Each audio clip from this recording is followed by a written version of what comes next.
오늘 강설할 성경 본문은 요한복음 17장 21절.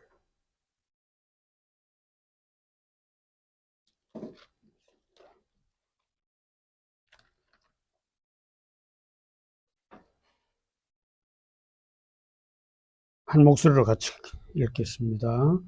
아버지여, 아버지께서 내 안에, 내가 아버지 안에 있는 것 같이 그들도 다 하나가 되어 우리 안에 있게 하사 세상으로 아버지께서 나를 보내신 것을 믿게 하소하옵소서.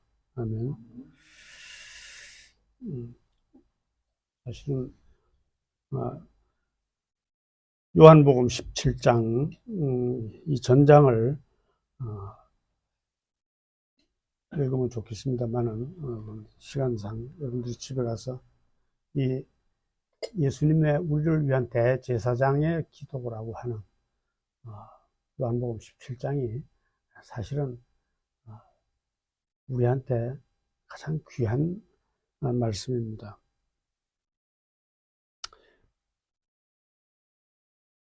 제가 국민학교 다닐 때는 그 전쟁, 6.25 전쟁이 지난 지 얼마 안 돼서 많은 고아들이 같이 공부를 했어요. 그런데 누가 고아인지 이렇게 보면은 표가 나요. 아무리 옷을 좋게 입혀놔도 얼굴이 꾀죄죄하고 사랑을 받아본 기억이 없기 때문에, 버림받은 기억밖에 없기 때문에 그들의 특징은 사람을 믿지 않습니다. 그리고 특별히 특징은 누가 자기를 사랑해 준다는, 내가 너를 좋아한다, 너를 사랑한다, 이거를 받아들이질 못해요. 안 믿어요. 그래서 고아를 전도하는 게 참 제일 어렵습니다, 실제. 하나님이 사랑한다 해도 뭐 사랑하겠어. 그러니까 버림받은 그 상처 때문에 누가 자기를 사랑한다는 그 사실 자체를 받아들이질 못해요, 잘. 여러분, 노인들 전도하기가 제일 어렵죠? 노인들은 평생 동안 이 삶에서 부대끼고 남한테 피해를 받고 산 세월이 길기 때문에 남을 잘 믿질 않아요. 노인들은 생각을 잘 못 바꿉니다. 특히 누가 너를 사랑한다, 예수님이 당신을 사랑합니다, 하나님이 당신을 사랑합니다, 이 말이 실감이 안 나는 거예요. 뭐 사랑할까요?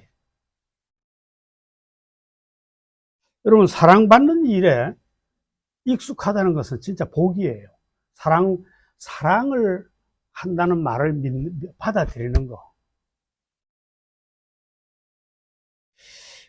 지난번 제 설교에서 복음에는 하나님의 의가 나타나서 믿음으로 믿음에 이르게 하는. 복음이 뭡니까? 어렵게 생각할 거 하나도 없어요. 복음은 예수님이 나 위해서 십자가에서 죽으셨다는 거예요.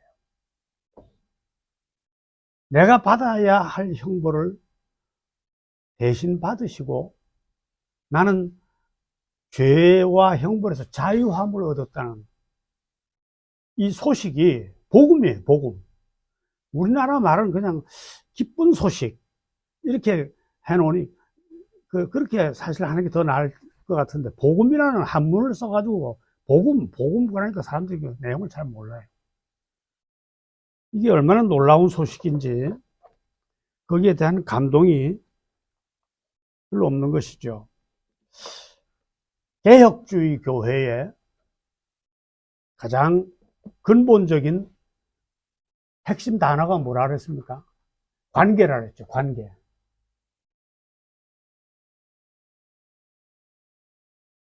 아버지가 있는 줄도 모르고 고아처럼 헤매던 자가 어느 날 갑자기 자기가 사는 동네에 가장 큰 유력자가 자기 아버지라는 사실을 발견한 거예요.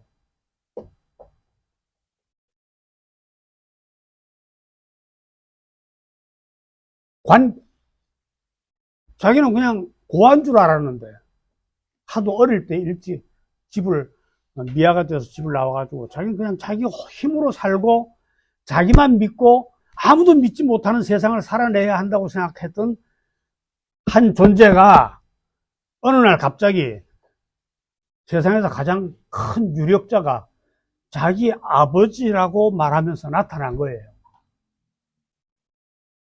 그분이, 그러니까 그 특별한 관계를 발견한 것이죠. 이게 개혁주의 신앙의 기본입니다. 관계. 그럼 관계의 내용이 뭡니까? 관계에 있다고 해서 덮어놓고 좋을 건 아니잖아요. 관계라는 것은, 관계의 내용은 사랑입니다. 사랑. 그분은 날 사랑하신다는 거죠. 사랑할 수밖에 없게 돼 있다는 거예요.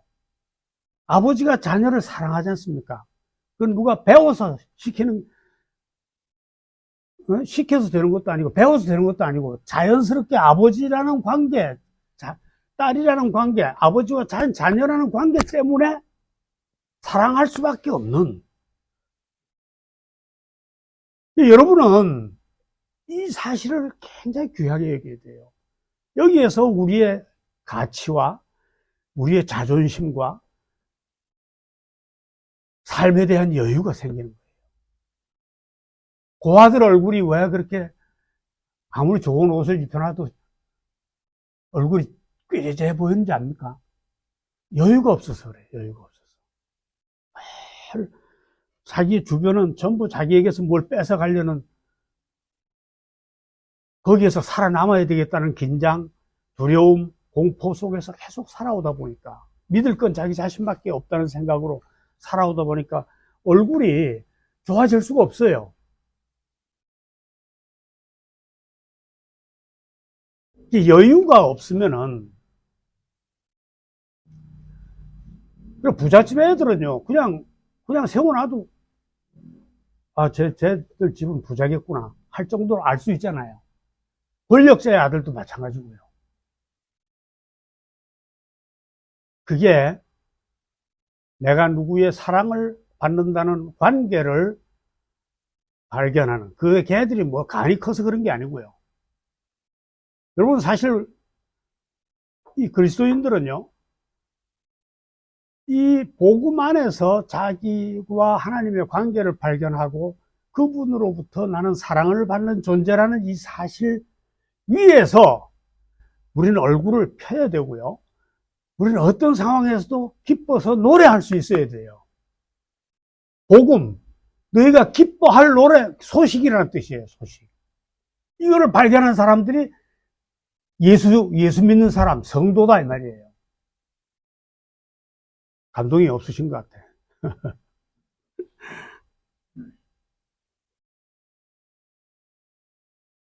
개혁주의 신앙의 핵심은 관계고, 그 관계 속에서 내가 의지할 수 있는 언약입니다.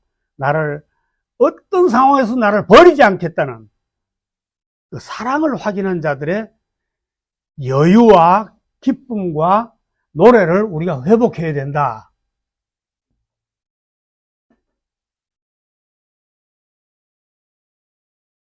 기쁘고 즐거운 말씀 중에 날 사랑한다는 말, 제일 귀하다. 이런 찬송도 있잖아요. 그죠? 날 사랑하신다는 거예요. 이 온 우주의 주인이고 왕 중의 왕이신 그분이 날 사랑하신다는 겁니다. 사랑하신다. 그래, 뭐, 여기 좀, 잠시 우리가 찌들려 살더라도 얼굴 펴고 삽시다.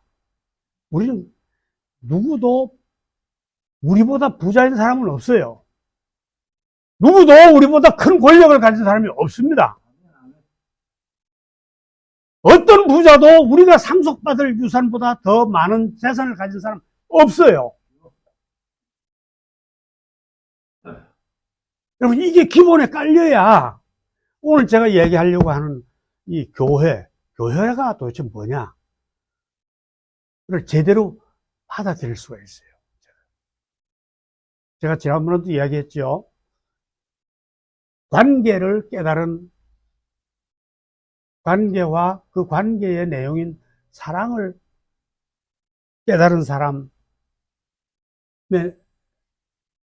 이제 나와 나를 둘러싼 모든 관계를 새롭게 볼 수 있는 눈이 열린다 이 말이죠. 세상은 한번 보십시오. 이 관계 밖에 있는 사람들이기 때문에 자기를 둘러싼 모든 사람들이 자기의 적이에요. 적. 나와 경쟁해야 하는. 쟤를 죽여야 내가 살고, 쟤 것을 내가 뺏어봐야 내가 부자가 되고, 거짓말을 해서라도 정권을 차지해야 된다는 생각으로 이게 그냥 막 혼란과 전쟁이에요, 전쟁. 왜 그러냐면 그럴 수밖에 없어요, 그 애들은요. 하나님과의 관계를 모르기 때문에 자기는 자기 힘으로 거짓말을 해서라도 저 권력을 차지하고 돈을 차지해야 된다는 그런 삶을 살고 있기 때문에 여러분, 하나님과 나와의 관계, 그분으로부터 내가 사랑받는 존재라는 사실을 발견한 사람은 다른 것과 자연을 보는 눈도, 사람을 보는 눈도, 세상을 보는 눈도 이게 바뀌어야 돼요. 새 생명의 눈으로 바뀌어야 됩니다. 새로운 생명을 얻은 새 생명의, 새 존재의 눈으로 바뀌어야 돼요. 그 멸망할, 불타 없어질 성에서 수많은 사람이 타 죽게 돼 있는데, 거기서 하나님께서 자기의 자녀를 딱딱 이렇게 핀셋으로 골라내듯이 딱 골라내서 불러내서 모이게 한 곳이 교회입니다, 교회. 쟤는 타 죽으면 절대 안 된다는 거죠. 단 한 사람도 놓치지 않고 하나님께서 멸망할 성에서, 불타 없어질 성에서 하나씩 찾아내서 불러내가지고 이렇게 모이게 한, 여기가 교회예요, 교회. 이 교회에 왜 그렇게 하셨어야 될까?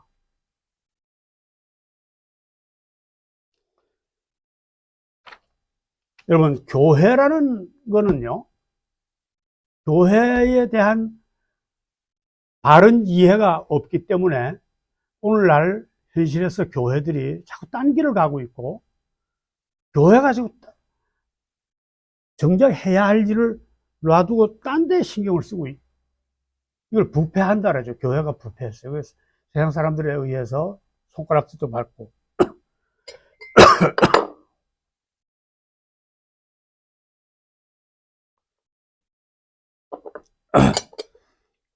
여러분, 이 교회라는 말은요, 에클레시아라는 말인데, 이것은 구약의 카할야회라고 하는 그 원어를 그리스어로, 히브리어로 된 것을 그리스어로 이렇게 번역해서 교회를 에클레시아다 이렇게 말해요. 에클레시아라는 말은요, 에크, 밖으로, 카할, 이 불러내다, 칼레오, 에크와 칼레오가 합쳐서 에클레시아가 됐어요. 밖으로 불러낸 거예요. 그 타죽을 성에서 불러낸 거예요. 불러내서 모이게 한 곳. 모임을 이렇게 한 곳. 이리 오너라. 너는 타죽을 사람이 아니다. 이렇게 불러내서 모이게 한 곳이 교회다. 이 말이에요. 에클레시아. 그런데 하나님은 왜 사람의 몸을 입고 오시기까지 오셔서 우리를 구원하셔야만 했을까? 예수님이 이 땅에 처음 오셔서 제일 처음에 하신 말이 뭔지 압니까? 공생에 시작하면서 회개하라. 천국이 가까웠다. 하나님 나라가 가까웠다. 이 말인데, 하나님 나라가 앞으로 올 거다 이 말이 아니고 하나님 나라가 도착했다 이런 뜻이에요. 예수님이 와놓고 예수님이 오셔놓고 왜 하나님 나라가 왔다 그랬을까요? 하나님 나라가 도착했다 그랬을까요? 여러분, 하나님 나라는요, 예수님과 같은 거예요. 같은 거. 성부, 성자, 성령, 이 세 분이 곧 하나님 나라예요. 하나님 나라가 좀 어렵죠. 성부, 성자, 성령, 이분이 이 세 분의 연합이 하나님의 나라입니다. 그런데 이 하나님 나라는요, 1% 부족해요. 완성되기 위해서는. 누가 있어야 되느냐? 자기 자녀가 들어와야 돼요. 자기가 자녀로 예정했던 사람이 다 들어와야 하나님 나라가 어떻게 된다고요? 완성이 됩니다. 그래서 예수님 오셔서 이제 하나님 나라가 도착했다. 하나님이 왔다 이 말입니다. 사실은. 하나님 나라가 이제 시작됐다. 개시됐다 이 말이에요. 하나님 나라가 도대체 뭘까? 어떤 걸 하나님 나라가 할까? 뭐 보이지 않는 거 가지고 자꾸 하나님 나라. 여러분, 제일 하나님 나라를 닮은 곳이 교회입니다. 교회. 이 교회는요, 성삼위 하나님이 주관을 하시고 당신께서 예자 선택해서 불러내신 당신의 자녀들이 모여 있는 곳이기 때문에 이게 하나님 나라의 모형이에요. 모형. 그러니까 교회, 다시 말해서 교회는 하나님 나라를 가장 닮은 곳이에요. 근데 이 하나님 나라가 왜 이 모양일까? 하나님 나라가 뭐 지금의 교회하고 똑같다면 하나님 나라는 별거 아닌 것 같아요. 교회 안에서 뭐 별일이 다 생기고 하니까요. 예. 이게 공사 중인 하나님 나라이기 때문에 그렇습니다. 그죠? 어떤 건물을 짓는데 아직 덜 진 모습은 흉측하잖아요. 그러나 그게 그 공사 현장을 바라볼 때 완성될 그 건물을 우리가 상상할 수 있잖아요. 그걸 기대하면서 공사를 하고 있잖아요. 이 똑같은 교회의 현실입니다. 교회는 앞으로 완성될 하나님 나라를 확실하게 기대하면서 이 오목한 현실을 기대 속에서 살아가는 공사 중인 하나님 나라다 이 말이에요. 알겠죠? 그래서 하나님 나라를 표방하는 교회가 지금 이 모양입니다. 근데 여기 하나 우리가 꼭 생각해야 할 게 있어요.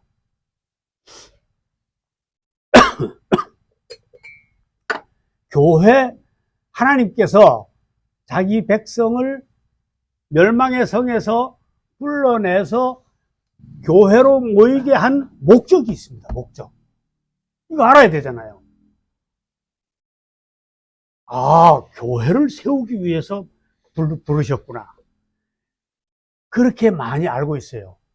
지상에 있는 모든 교회들이 그래서 막 교회 땅도 사고 교회 사람도 많이 모이게 만들고 또 재정도 튼튼하게 하고 막 건물도 세우고 교회를 하나님이 교회로 자기 자녀들을 불러서 모이게 한 것은 교회를 설립하기 위한 게 아닙니다. 불러낸 그 냄새내는 이 부조리와 부정과 세상의 악이 이 악취를 풍기고 있는 세상으로 다시 보내기 위해서 교회를 세웠어요. 잘 들으세요. 교회를 불러내서 교회를 세우신 목적은 교회 설립 그 자체가 목적이 아니다 이 말이에요. 그렇게 알고 모든 교회들이 그저 교회만 세우면 빨리 땅부터 살라라고 건물부터 질라라고 막 밖에서 볼 때 막 거대하게 이거는 교회를 세우신 하나님의 목적과 전혀 다른 거예요. 반밖에 모르고 있어요. 모이게 한 뒤에 다시 부른 장소로 우리를 보내시기 위해서, 보내서 하나님의 일을 감당하게 하기 위해서 우리를 부르셨다 이 말이죠. 이 교회로 불러 모이게 한 목적을 분명히 알아야 됩니다. 이걸 모르기 때문에 오늘날 교회들이요, 그냥 막 시작부터 시작해서 교회의 실력을 키우려고 해요. 막 그냥 영역을 넓혀, 막 그냥 사람 많이 모여서 돈 많이 끌어모아서 재산을 형성하고, 물론 뭐 땅도 있고 건물도 있어야 교회는 돼요. 그러나 이 교회 설립, 교회로 부른 목적과 매우 다른 것입니다. 여기서부터 교회는 생명을 잃기 시작하고 부패하기 시작했어요. 교회라는데, 교회가 이렇게 많은데 예수 그리스도의 향기가 나타나지 않고 썩은 냄새가 대신 진동한다는 거예요. 교회에서도 그 안에서 여전히 세상처럼 서로 갈등하고 미워하고 싸우고 시기하고 갈라치기 하고, 장로와 목사가 목사를 끄들고 싸우는 거 하면은 성도들과 목사가 서로 불화해서, 이게 교회로 모이게 한 하나님의 불러 모아서 교회로 모이게 한 목적 자체를 잘못 알고 있기 때문에, 칼바르트라는 신학자는 그 순간부터 교회는 썩기 시작한다 이렇게 말했습니다. 왜 불렀는지 목적을 제대로 모르고 그냥 모이면 되는 줄 알고, 거기서부터 교회는 생명을 잃게 되고 교회가 죽어가기 시작한다, 이런 유명한 말을 했어요. 우리가 그걸 보고 있지 않습니까, 지금?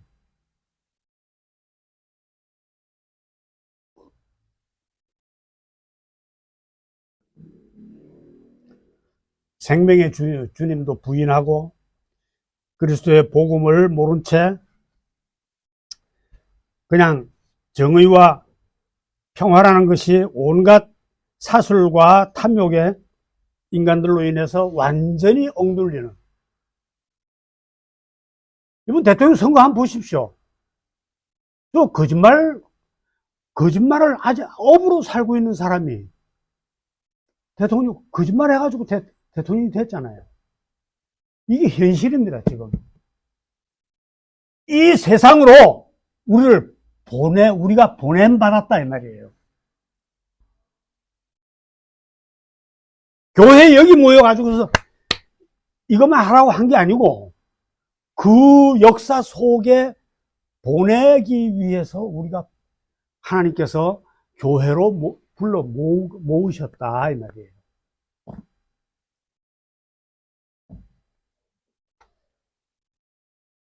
여러분,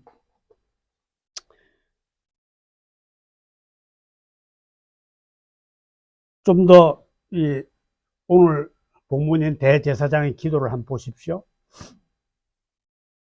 아버지와 내가 하나인 것처럼 저들이 우리예요. 우리도 하나가 되게 해주십시오. 우리 가족으로 저들을 받아들이게 해주십시오. 여러분, 우리의 존재는요, 성부, 성자, 성령, 이 막강한 가족의 계보로 우리가 들어왔어요. 이걸 성경은요, 그들이 내 몸이 됐다, 이렇게 말합니다. 예수 그리스도의 몸, 하나님의 몸이 교회예요. 하나님의 몸이. 그냥 들어온 게 아니고 하나님의 몸의 일부가 된 거예요. 여러분의 신분이 그런 고귀한 신분입니다.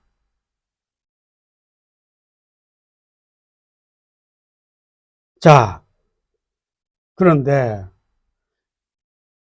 교회에서 주로 몸된 교회 이런 말 많이 들어봤잖아요. 그게 누구의 몸입니까? 하나님의 몸이에요.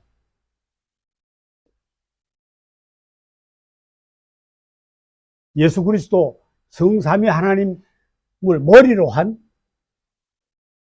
그 머리에 연결되어 있는 몸이 우리라 이 말이에요.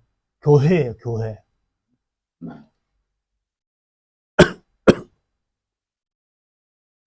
그러니까 하나님은 우리를 사랑하실 수밖에 없어요. 여러분 지체에 있는 뭐 이빨이나 손가락 이거 참 귀하게 여기잖아요. 뭐 발라주고 씻어주고 맨날 위하잖아요. 그 똑같은 원리예요. 왜 그렇습니까? 왜 그렇게 몸을 좋아합니까? 내 몸이기 때문에 그런 거예요. 예수님이 우리를 몸으로 받아들이셨어요. 몸으로.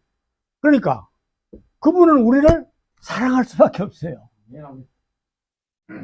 어떤 상황에서도 우리를 향하신 사랑을 포기할 수가 없어요. 이게 몸된 교회라는 말 속에 들어있는 엄청난 내용입니다. 이거는 변할 수가 없어요. 온 세상이 다 바뀌어도 이 말씀, 이 언약은 바뀔 수가 없어요. 바뀔 수가. 여러분 어깨 펴고 얼굴 펴고 사세요.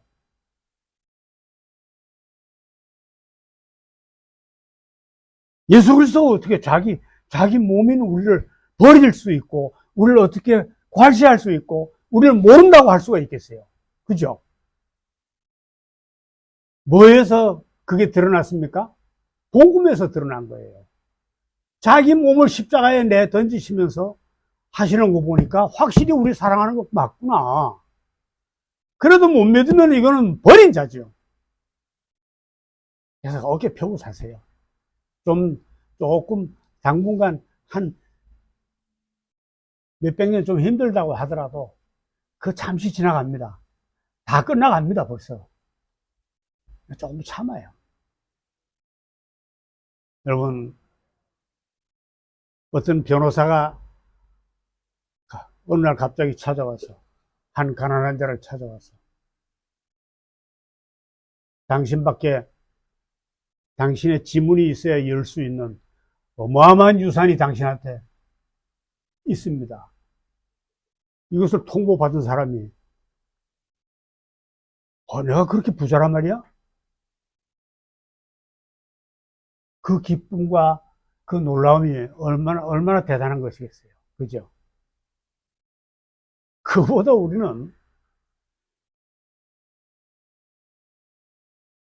더 엄청난 놀라운 은혜 가운데로 들어와 있는 사람들이에요.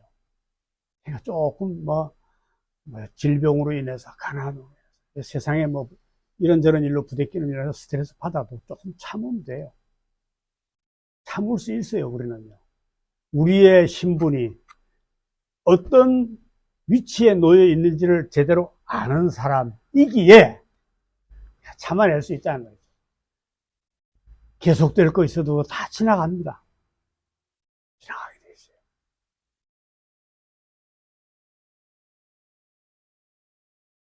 여러분, 그래서 교회가 하나님 나라일까? 아까도 얘기했지만 공사 중에 하나님 나라예요. 지금 현재 보는 교회의 모습은 빨리 사라져야 돼요. 조금씩. 사라지면서 뭐로 바뀐다고요? 완성된 하나님 나라로 조금씩 바뀌게 갈 겁니다.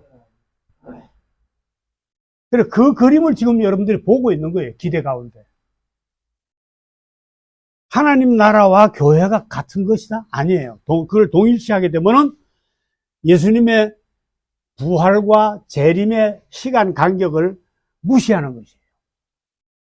그래서 지금의 교회의 모습에서 하나님 나라의 사인을 계속 보면서 지금의 교회의 모습이 하나님 나라로 조금씩 모양을 바꿔서 종래에는 현재의 교회의 모습이 어떻게 됩니까? 사라져야 돼요. 사라져야 완전한 게 나타나죠. 교회는 역설적이게도 사라질 이유 때문에 존재하는 것이 교회예요. 사라질 이유 때문에. 그러니까 여러분이 지금 현재의 교회를 보고 그렇게 실망할 거 없어요. 어차피 요거는 더 완전한 진품으로 확실한 실체로 바뀌어서 우리 앞에 드러날 것이기 때문에. 그죠? 이 계획이 변경될 수가 없어요. 하나님께서 세우신 계획이기 때문에. 천지가 없어져도 이거는 안 없어집니다. 그죠? 네. 우리 앞에 그 실체를 제대로 드러낼 그 하나님 나라를, 그 찬란한 모습을 우리가 상상하면서 사는 것이, 현실을 인내하면서 사는 것이 교회예요. 그래서 교회 안에는 가난한 사람들끼리 모였는데도 즐겁고 여유가 있고, 그렇지 않습니까? 그죠?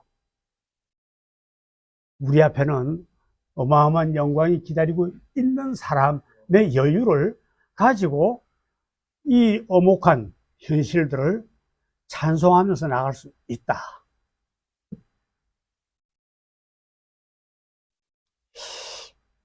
그래서 근데 하나 문제가 있습니다.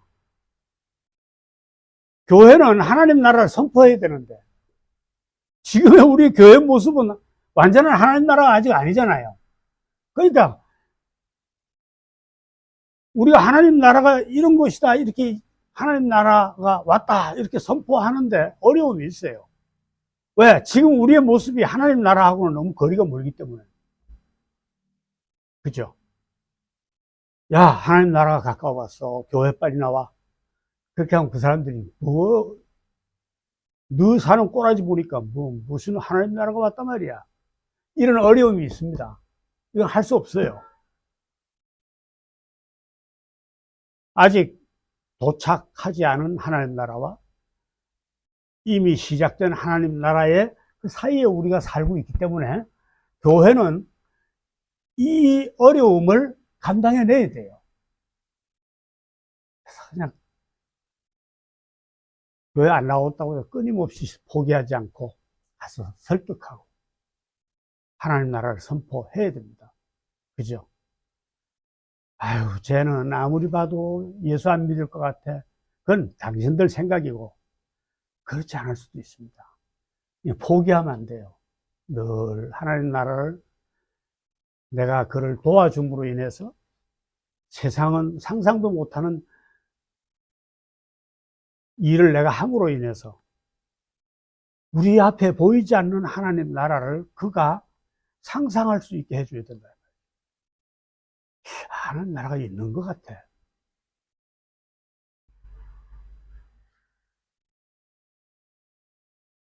그래서 교회는요, 하나님 나라를 늘 꿈꾸면서 이 실제로 들어서 보여줄 수가 없는 어려움 속에서 계속 하나님 나라를 선포하고 완성하기까지의 이 삶을 살아내려는 확실한 기대를 가지고 있는 공동체예요. 이게 교회예요, 교회. 오늘 현실을 한번 보십시오. 하물며 교회를 얼마나 역겹게까지 생각하는 사람들이 많습니까? 이게 마르틴 루터의 표현을 빌린다면, 교회는 의인과 동시에 죄성을 아직 다 배제하지 못한 사람들의 모임이기에 저와 여러분들이 아직도 의인으로 확정되어 있지만 아직 죄성을 완전히 내 속에서 뿌리 뽑아내지 못한 사람들이기 때문에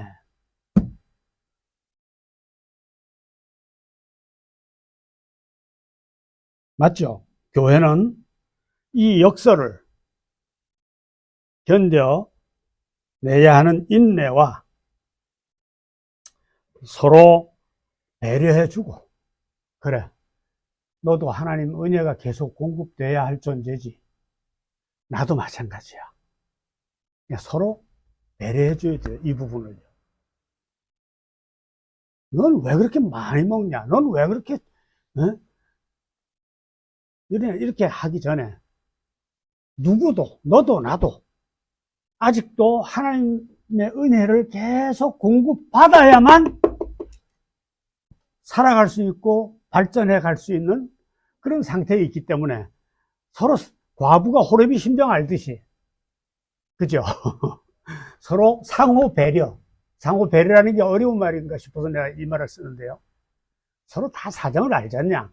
그러니까 서로 배려하는 것이 교회 안에서 필요해요. 너는 왜 나처럼 안 해? 이렇게 하면 안 돼요. 거꾸로 생각해 보면은 똑같아요. 똑같아요. 다 흠이 있고 아직 내 속에 뿌리 박혀 있는 이 죄성을 완전히 완벽하게 해결하지 못한 상태에 있기 때문에 하나님의 자녀로 영광스러운 부름을 받아서 의인으로 확정되어 있지만 아직 여기서는 완성되지 못한 사람들끼리 모여서 서로 살아야 되기 때문에 여기서 스트레스를 받는 것이 아니라 서로 배려해주는 관계가 필요하다.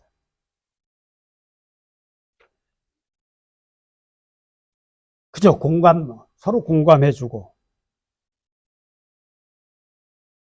진리에 대한 헌신, 이거만큼이나 이게 중요한 사실이에요. 자, 우리 앞에 지금 펼쳐지고 있는 역사의 현장 보면 얼마나 스트레스 받습니까? 목사는 이걸 알아야 됩니다.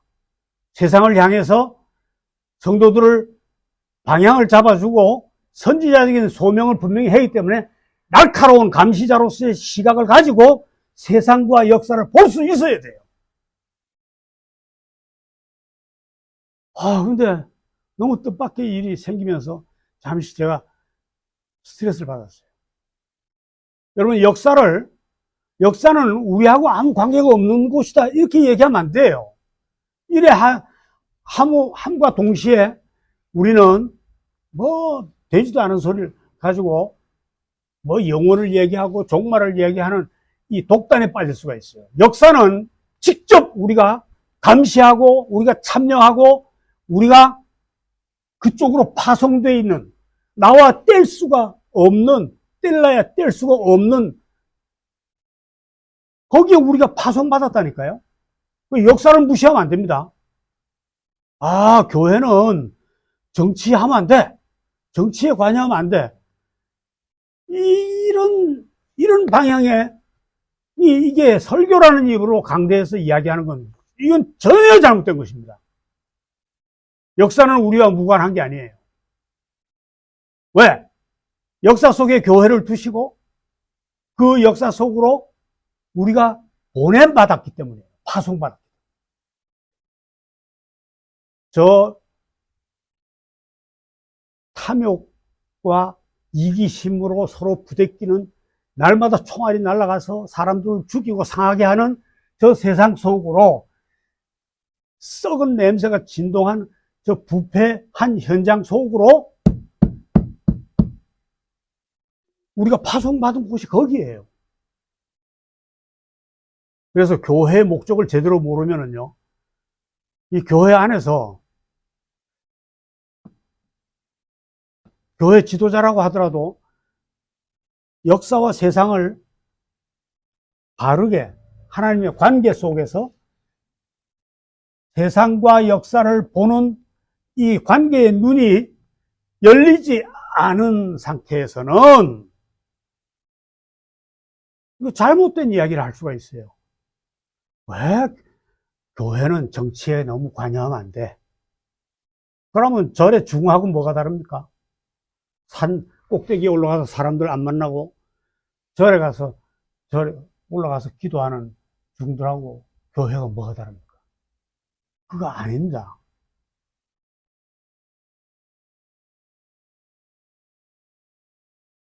여기에 대해서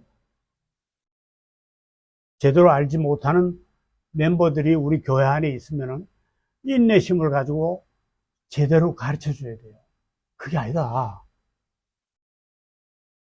우리는 역사를 하나님과의 관계를 회복한 자로서의 그의 상속자로서 세상과 역사를 날카롭게 바른 판단을 하기 위해서 바라봐야 된다. 그리고 거기에서 우리가 해야 할 일이 있으면은 적극적으로 참여해서 꾸짖고 바로 잡아줘야 돼요.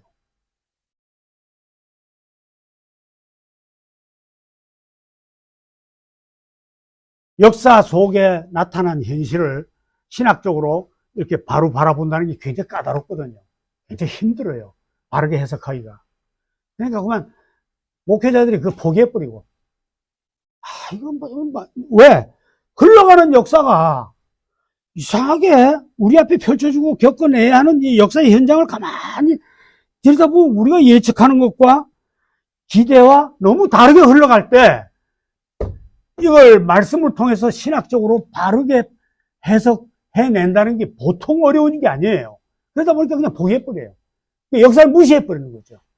우리는 그냥 교회에서 기도만 열심히 하면 돼. 왜 교회가 역사에 간섭을 하고 정치에 관여를 해? 그거 복음 아닙니다. 성경은 분명히 그렇게 얘기하고 있지 않습니까? 정치에 무관심하고 초연하게 하는 것이 거룩하게 보이는 것은 착각입니다. 여러분, 우리는 삼위일체 하나님의 몸의 일부로 우리가 받아들여진 사람들이에요. 그죠? 믿으십니까, 이거? 이건 믿어야 됩니다. 아이고, 팔도 아프고, 다리도 아프고, 먹을 것도 몇몇 참고, 오만 사람들이 다 가지고 있는 집 한 채 없는 내가, 나 같은 건 왜 태어났을까?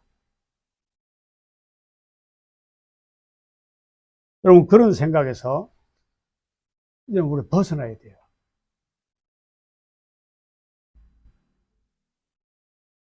온 우주에서 가장 존귀하신 이 삼위일체 하나님의 가족으로 그분의 몸의 일부로 여러분들이 들어와 있다는 사실을 이걸 믿어야 돼요. 이거 없으면은 우리의 눈을 바르게 뜰 수가 없어요. 아무 소리를 해도 귀에 잘 안 들어와요. 이게 있어야 우리는 누구도 해할 수 없는 여유를 가질 수가 있고, 누구도 허틀 수 없는 우리의 자존을 유지할 수가 있어요. 부자를 보고 부러워하지 않아도 되고, 권력자를 보고도 두려워하지 않는 그것이 이 이유 때문이에요. 어떤 큰 권력을 가진 사람보다 나보다 큰 권력을 가진 사람이 없어요. 한 몇 년간은 그런 권력 보고, 부러워하고, 그런 존재가 아니에요, 우리는.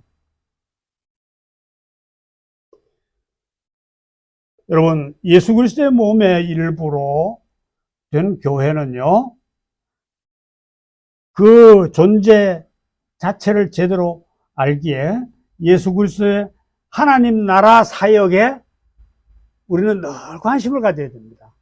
예수님이 이 땅에서 뭐 하셨습니까? 하나님 나라를 선포하셨죠. 그죠? 그 다음에 병든 사람들을 고쳐줬어요. 귀신 들린 자들 불러가지고 귀신을 쫓아내줬어요. 악한 영에 포로된 자들을 불러서 악한 영을 내서 해방시켜 주시고, 그죠? 창녀와 세리로 세상에서 배제당하고 손가락질 당하는 그들과 삶을 같이 함께 해주셨어요.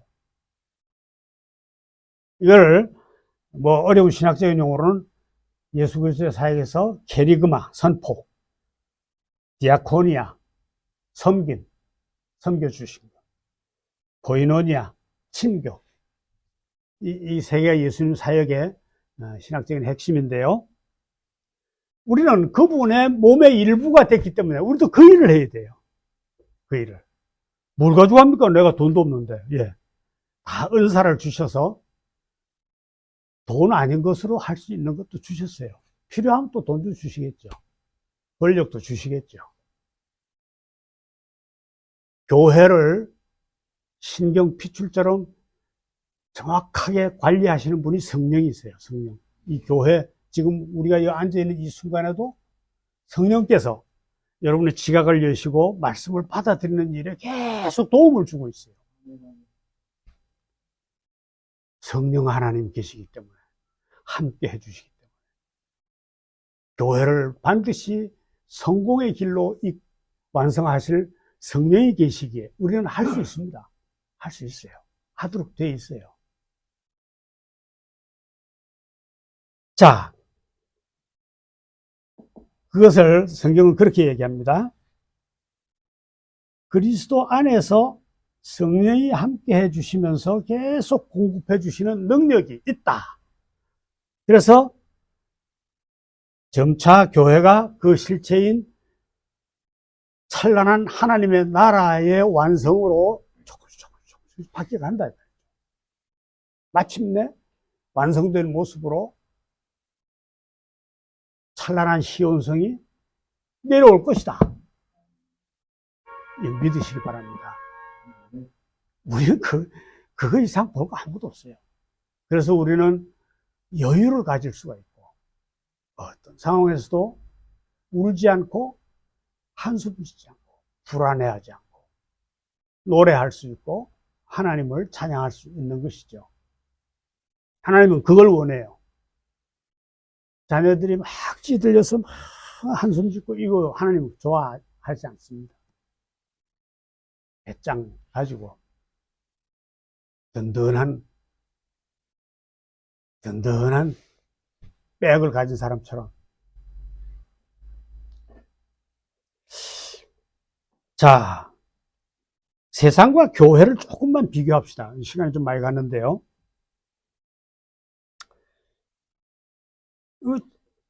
이거 어렵잖아요. 세상은 보면은요, 사람들이 모이긴 모였는데, 모여서 같이 살아요. 뭐, 아파트 같은 데 보면 뭐 수만 사람이, 수천 사람이 살잖아요, 같이요. 같이 사는데, 그들은 공동체라고 하지 않습니다. 왜 그러냐? 그냥 각자의 이득을 위해서, 각자의 탐욕을 위해서, 서로 경쟁하면서, 뺏길까봐 두려워하면서, 뺏어갈까봐 두려워하면서, 또 뺏어오고 싶은 욕심 속에서 이렇게 막 부대끼고 이렇게 모여있는 모임이에요. 이걸 성경은 무리라 합니다. 무리, 군중. 똑같이 모여있는데, 교회도 사람이 모여있는데 뭐가 다르냐? 교회에 모여있는 사람들은 무리라고 하지 않고 공동체다 이렇게 말합니다. 공동체. 어떤 한 목적을 향해서 다 얼굴 생김새도 다르고 남자 여자도 다르고 부자 가난한 사람도 다르고 신분도 다 다른 사람이 모이긴 모였는데, 다 다른 사람이 모였는데 한 곳을 바라보고 있다는 거예요. 한 곳을 바라보고 있기 때문에 이건 무리라고 하지 않고 뭐라 합니까? 공동체다. 이게 하나님의 몸인 교회예요. 교회. 세상과 달라요. 여기에서. 자, 그런데 그래서 바울은 이 현상을 보고 고린도서 12장 13절에 보면은요, 유대인이나 헬라인이나 종이나 자유자나 한 성령으로 세례를 받았다 이렇게 말합니다. 한 성령으로. 여러분, 옛날에는요, 주인이 밥을 먹으면 종은 밥 다 먹을 때까지 서 있어야 돼요. 그 종과 주인은, 자유자는 같을 수가 없어요. 근데 바울은 그렇게 말하지. 유대인이나 헬라인이나 종이나 자유자나 뭐 이렇게밖에 말할 수가 없어서 이렇게 했겠지만, 남자나 여자나 부자나 가난한 자나 뭐 학력이 있는 자나 학력이 없는 자나, 교회는 다른 사람들이 같이 모이는 곳이에요. 그런데 특징이 뭐냐? 한 성령으로 세례받은 사람들이에요. 이게 무슨 말일까요? 똑같아요. 삼위 하나님의 몸의 일부로 들어온 자들이에요. 들어온 자들. 똑같아요, 이게. 그래서 들어와서 하나님 나라의 완성을 향해서 지금 가고 있는.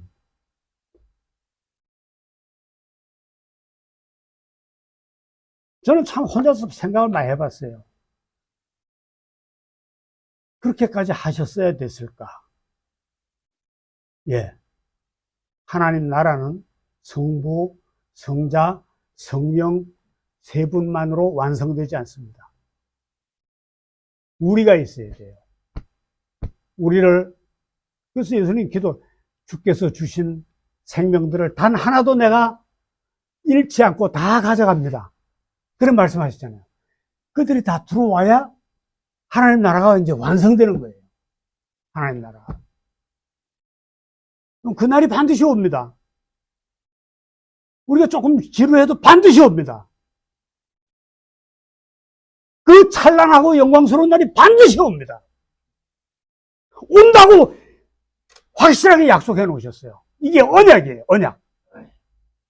자녀들에게 주신 변할 수 없는 언약이에요.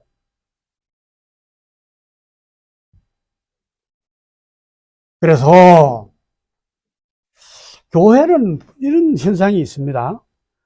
같은 하나님의 몸으로 들어온 사람들인데도 불구하고 기존에 자기 몸에 배어있던 생활 방식 때문에 또는 어떤 생각하는 바가 달라서 어떤 정치적인 성향도 조금씩 다른 것 같아요.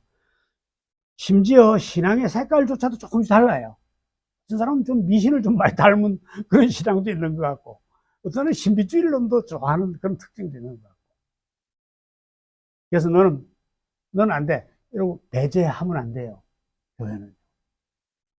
그런 현상을 다양한 사람이 모이는 것이 교회의 현상이에요. 우리가 교회 밖에서도 서로 다르기 때문에 막 스트레스를 받다고 봤는데, 교회 안에서조차도 막 이런 것이 달라가지고 스트레스 받는다면 이 교회가 뭔가 좀 이상한 거 아닙니까? 성경에 보면은요, 교회의 시초가 됐던 제자들의 무리도 그리스도를 따르자고 모이긴 모였지만 같이 모였다는 공통점 외에 직업도 달랐고 성향도 달랐고 출신 지역도 다 달랐어요. 이 제자들이요. 그죠? 그런데 또 믿음의 정도도 조금씩 다른 것 같아요. 베드로는 막 성격이 막 불같이 급하고 금방 막 바뀌기도 하고, 바울은 이 현상을 몸의 구조에 비유해서 몸이 서로 다른 지체들로 되어 있지 않느냐, 발이 어떻게 손과 모양이 같겠느냐, 귀가 어떻게 눈하고 모양이 같겠느냐, 이렇게 생각하라는 것이죠. 그러니까 귀하고 눈이 서로 다투지 말고, 넌 왜 나처럼 안 생겼어? 넌 왜 내가 하는 일을 안 해? 이런 걸로 서로 다투지 말고, 혹 이 탐욕스러운 세상에서 상처를 받고 좀 뒤틀려서 들어왔더라도 그게 내 몸이기 때문에 내가 싸매주고 다시 기능을 온전하게 회복할 수 있도록 도와줘야 될 거 아닙니까? 왜 그럴까요? 이유는 내 몸이기 때문에 그래요. 크게는 예수 그리스도의 몸으로 들어와요. 아니, 누가 이 정신이 온전하지 못한, 머리가 이 정신 상태가 분열되어 있는 상태는 정상적이 아니잖아요. 그렇기 때문에 막 자기 소리인데도 막 칼로 막 째기도 하고 막 물어뜯기도 하고 그래요. 이게 정상적인 상태가 아니죠. 어디가요? 머리가. 여러분, 우리는 예수 그리스도가 머리가 되어 있는 그 머리에 달려있는 우리가 몸이기 때문에 그렇게 교회를 이해할 때 서로 다르지만 다름을 다 용납하고, 혹 많이 왜곡되어 있으면 혹 너 많이 삐뚤어져 있으면은 인내심을 가지고 내 몸을 치료한다는 생각으로 그를 치료해주고 고쳐주고, 이 참 말처럼 쉬운 건 아니죠. 막 참아내야 되고 하니까, 그죠? 그렇게 하는 것이 마땅하다 이 말이에요. 몸이기 때문에. 그리스도를 머리로 해서 예수 그리스도의 몸에 참여한, 같이 참여한, 너는 발로 참여하고 나는 귀로 참여하고 너는 눈으로 참여하고, 이렇게 그런 존재로 자기를 이해할 때, 그 관계를 제대로 이해할 때 우리는 아까 관계의 내용이 뭐라 했습니까? 사랑할 수 있다. 관계의 내용은 사랑이에요. 아버지를 발견한, 아버지와 나와의 관계를 발견하고 왜 기쁩니까? 그분이 날 사랑한다는 거죠. 마찬가지예요. 너와 나의 관계를 제대로 알고 나니까 내가 너를 사랑해야 할 대상으로 볼 수 있다 이 말이죠. 볼 수 있다. 인내하면서 끝까지 포기하지 않고 사랑할 대상으로 대할 수 있다. 이게 여러분 교회에 굉장히 중요한 진리입니다. 여기서 조금이라도 딴 길로 이탈하게 되면요, 그때부터 교회는 생명을 잃게 되고, 아무리 사람이 많이 모이고 아무리 덩치가 크게 만들어진 거라도 그건 죽은 교회입니다. 이게 없으면은.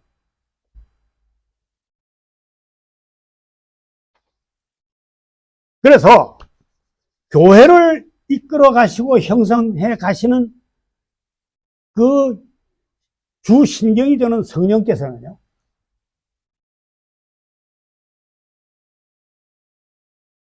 서로 다름을 말소시켜 가지고 똑같이 반드시 만드는 게 아닙니다. 그냥 다름은 다름대로 그대로 두시고 역사해요. 그래가지고 각양 다른 은사를 공급해 줍니다. 어떤 사람은 섬기면서 기뻐하는 은사, 어떤 사람은 돈을 잘 버는 은사, 어떤 사람은 청소를 잘하는 은사, 어떤 사람은 막 모든 사람을 귀하게 여기는 사랑의 은사. 그 중에 제일 귀한 은사가 뭐라 그랬습니까? 사랑이라고 했어요. 사랑. 왜?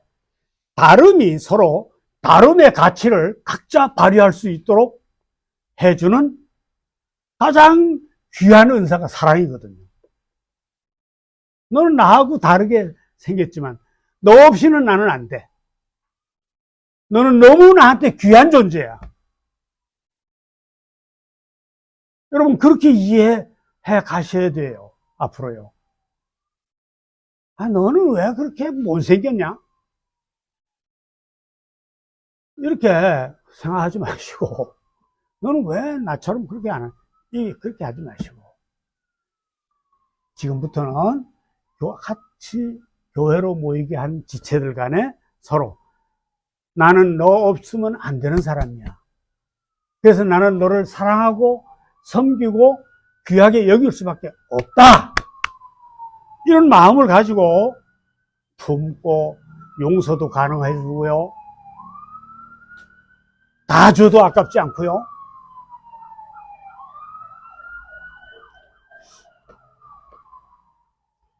다르다는 이유로 세상은 어떻습니까? 폭력을 사용하고 무자비하게 그를 배제시켜버리고 둥지에서 내몰아서 죽게 만들어버리고, 그래서 둥지를 차지해버리고, 이 세상이에요. 교회는 그것과 그런 점에서 완전히 다른 곳이어야 됩니다. 그래서 세상에 찌들려서 상처받고 성한 데도 없이 망가진 사람들이 혹시 교회는 좀 다를까 싶어서 피난처로 찾아온 자들이 여기 와서 차차차차 하나님을 만나고 그리스도의 몸의 일부로 그들도 같이 연합돼서 변화시켜주는 곳이 교회여야 합니다.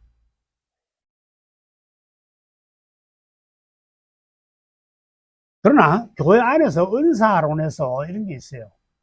교회론에서 차이 자체가 무조건 정당한 건 아니에요. 은사를 받아가지고 네 은사가 귀하다, 내 은사가 귀하다 이렇게 다투면 안 돼요. 네 은사 없이는 내 은사는 아무 의미도 없어. 네 은사가 있어야 돼. 이렇게 서로 존중해주는, 그죠? 고린도전서 12장 14절부터 31절까지 각종 은사를 받은 자들이 서로 네 은사보다 내가 받은 은사가 귀하지. 나는 목사니까 말씀을 선포하는 은사가 있으니까 너보다 훨씬 귀한 은사야. 이렇게 하지 말아 그랬어요. 그 순간부터 다름을 주장하는 그 정당성이 훼손되기 시작하면서 교회가 시끄러워진다. 자, 그러니까 잘 들어보세요. 여러 면에서 서로 다른 사람들이 모이긴 모였는데 그 다름 때문에 절대 스트레스를 받지 않고 오히려 그 다름이 교회를 교회답게 만들어 가도록 성령이 이끌게 돼 있어요. 성령이. 자, 여기서 또 한 번 더 강조할 것은 관계에 대한 이야기를 다시 해야 됩니다. 이 모든 것들이 너와 나의 관계가 그런 관계가 아니었네. 너는 그리스도를 머리로 한 몸의 일부로 나와 너는 뗄래야 뗄 수 없는, 무시할 수 없는, 배제할 수 없는 그런 특별한 관계네. 그 내용이 뭡니까? 그래서 귀하게 여겨주고 사랑해야 해주는 그런 관계라는 것을 발견하게 돼요. 그래서 관계와 사랑은 매우 중요한 것입니다. 간단하잖아요. 어려울 거 없어요. 여러분이 여러분의 몸을 사랑하듯이 이웃을 내 몸처럼 사랑해라. 이게 어떻게 가능해집니까? 이제 어떻게 가능한지 대충 눈치를 챘죠. 이웃을 내 몸처럼 사랑해라. 내 몸처럼이 아니라 내 몸같이 사랑해라. 더 정확하게는 네 몸이기 때문에 사랑하라 이 말이죠. 네 몸이기 때문에. 너와 뗄 수 없는 관계이기 때문에 너는 그를 사랑할 수 있고 어떤 억울한 일에도 용납할 수가 있고 용서할 수가 있다.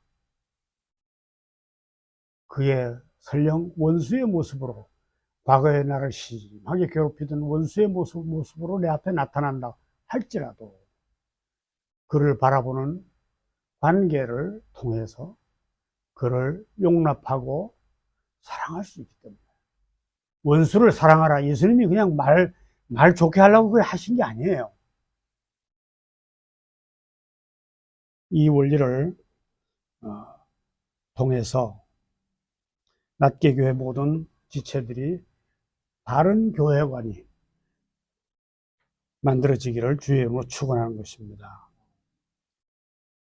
서로 인내하고 사랑하기 때문에 어떤 대가도 아까워하지 말고 돌보고 도와주고 치유하고 치료해서 그 역시 그리스도의 몸의 일부로 제대로 반응하는 영광된 모습으로 나타날 수 있도록 해주는 것이 교회의 중요한 역할이다.